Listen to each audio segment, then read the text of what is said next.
sir. Thank you, Atik. Thank you very much for asking me to be here. So my talk is on why optical biometry. Well, Pratibha put out a very good talk and analysis and said that optical is excellent. And of course, the ultrasound is still being used by 90% of people. We'll come to that statistics and we'll analyze it as time goes on. Well, optical biometry is available for almost about 2 decades. When it came in, it was a bit of a novelty, and somebody who was fanciful and footloose bought that instrument and kept it and used it. The first instrument that ever came in the market that was optical biometer was from Zeiss with IOL Master. It had no numbers at that time. Well, it worked on somewhere about, in Indian scenario, probably in less than 50% of the patients, because 2 decades ago, the number of patients coming in with advanced cataract was more. And this wouldn't work even in a mild PSC2. So you had this machine that was pretty expensive, it was pretty accurate, but you were not able to use it in a large amount of the patients. So it was just a novelty item sitting there. Plus, there was enough and more data that was coming out from studies that showed that just buying an optical biometer did not increase your accuracy very much. Yes, it did a little bit, but it was actually not significant, and many practices did not see a big difference in having bought an optical biometer, that their accuracy went up. Third point, at that point of time again, we were not very keen on achieving something as low as 0.25 plus or minus as a refractive outcome after cataract surgery. We were quite happy with 0.75, maybe even plus or minus 1. So to achieve something like plus or minus 1 or plus or minus 0.75, believe me, you can achieve it with anything. You can achieve it with a manual keratometer and an optical and ultrasound biometer. When you start tightening the screws and you want to get down to 0.25 and you want to look at toricity and you want to handle everything, then scenario changes. Plus, at the same time, the technology kept changing, that now the optical biometers have got to be better. And they not only, optical biometer has not got better in measuring axial length, not a micron better than what it was 20 years ago. It's got much better in measuring the keratometric values. They are brilliant. We've started to understand that K values, as Atik said, is so very important for your surgical outcomes. So we really understood that K values and these biometers, whichever you're using, K values have got many-fold better. Other parameters that you need to measure also have come in. So let's keep going from there. What do we get out of an optical biometer? This predictable outcome.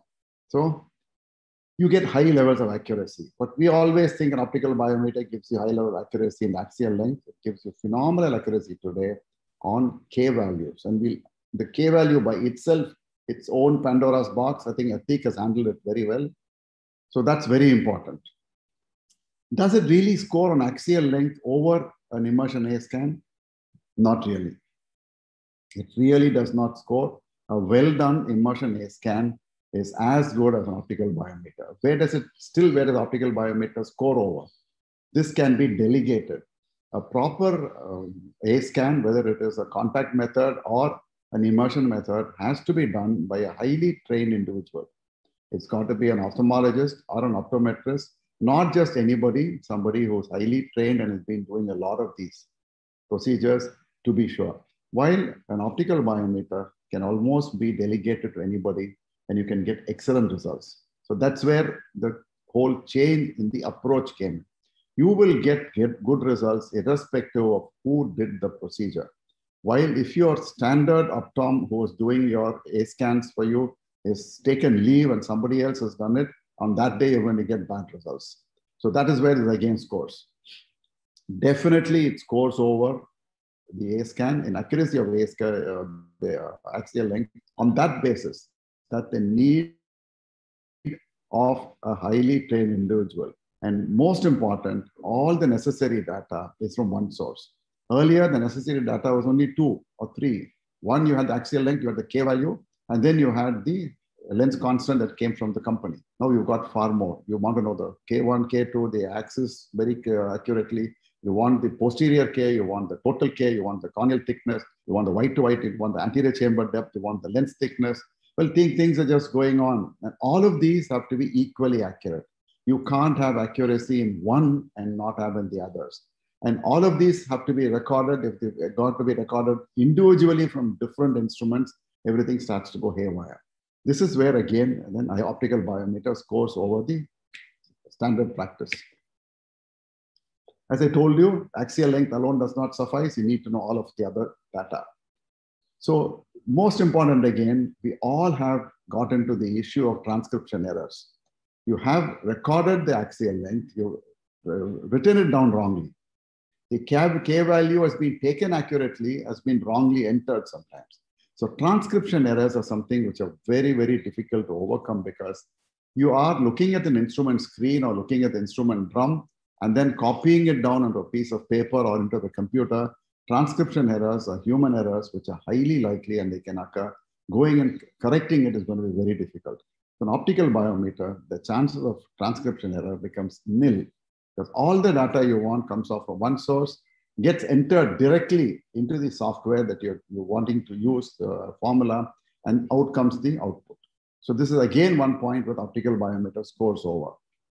When we talk about optical biometer, I think we should all stop talking about any other type other than SSOCT. Multiple manufacturers have got the SSOCT optical biometer. Since I have been using the IOL Master, I'm going to talk primarily on the IOL Master 700, but I have no financial interest here. I do believe that SSOCT-based optical biometer of any source will be equally good. So one should look at optical biometry means, you should think that it means only SSOCT as of today. What are the advantages here? Axial length, anterior chamber depth, lens thickness, central corneal thickness, white to white pupillometry, keratometry. And in the IOL Master, it also gives you the markerless suit, where you have the Callisto eye. You can have image-guided surgery. So you can take the whole surgery to a completely different level. As Atik already mentioned, the telecentric keratometry is something that's taken it to a different level now. When you're measuring K values, it's extremely important, particularly whether you're doing the manual or the automated, that the Mayas are perfectly focused. A slightly defocused Maya, even by a couple of millimeters, can give a slightly different value. Well, telecentric keratometry takes away this one more issue, because you really can't get the patient fixated that perfectly and get a perfect result. Telecentric takes away that slight defocus and gives you accurate results, irrespective whether it is perfectly in focus or not. So it goes one step further. Most important, because it's an SSOCT, posterior K is automatically taken. You can have a true K that's calculated from that. Now you can have the central topography of the central 4 to 5 millimeter of the cornea, which takes away the need for you to do a topography for every single patient. If your central topography is good, you can quietly go ahead with the surgery. If you have any issues with central topography, which you can see on the screen, then you decide to take the patient onto another instrument, go on to a more elaborate study of the topography of the cornea. So you have that little bit of icing on the cake that's come in with a new central topography on the IOL Master 700. So as again, Atik has told you, I really will not explain this. Anything that has got a swept source or a OCT base can look at both the anterior and posterior. It can even be Scheimpflug. Once you look at both the surfaces, you can get the true K values, which are extremely important for perfect outcomes within plus or minus 0.25, which is the holy grail that we're looking for. The additional point that we get now is the central K, central topography on the central 4 to 5 millimeters. That's truly, as I said, just icing on the cake. You can live without it, but it does save you a little bit of time and patient flow. So no second device. You get all of these things, and the data can go into the formula that you are going to use.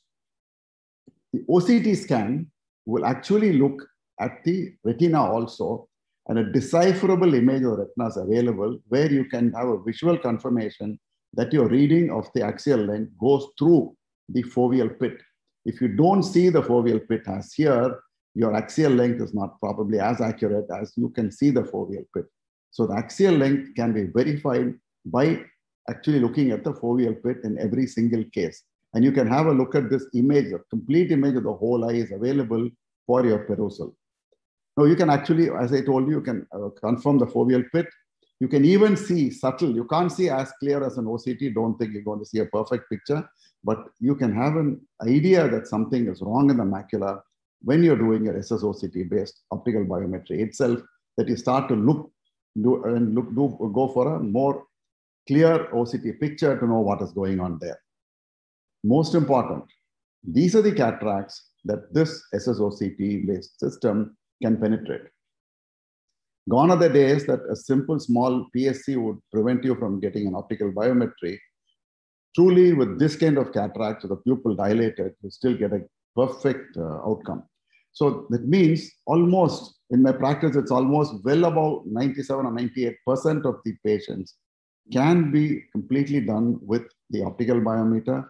It's probably 1 or 2% of patients who need to undergo an ultrasound biometry because of the media opacity.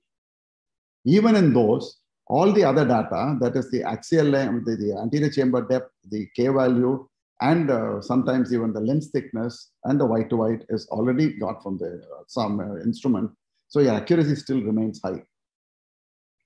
All the latest formulae are available depending on which company's machine you bought, because you paid through your nose.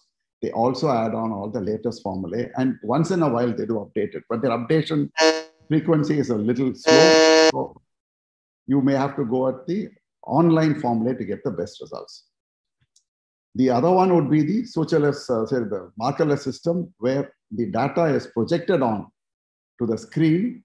So you have better results where you want to place your incision, where you want to do your rhexis, how you want to place your toric lens.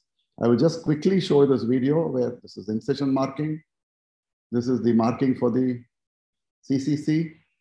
Cataract is over. Then you can now have the marking projected on for placing the IOL in place. So you have the markerless system, which is an absolutely added advantage, making everything far more accurate. To end, yes, the IOL, the optical biometry is something that is very, very useful. It's not a luxury. It has become a basic and necessary tool. Thank you.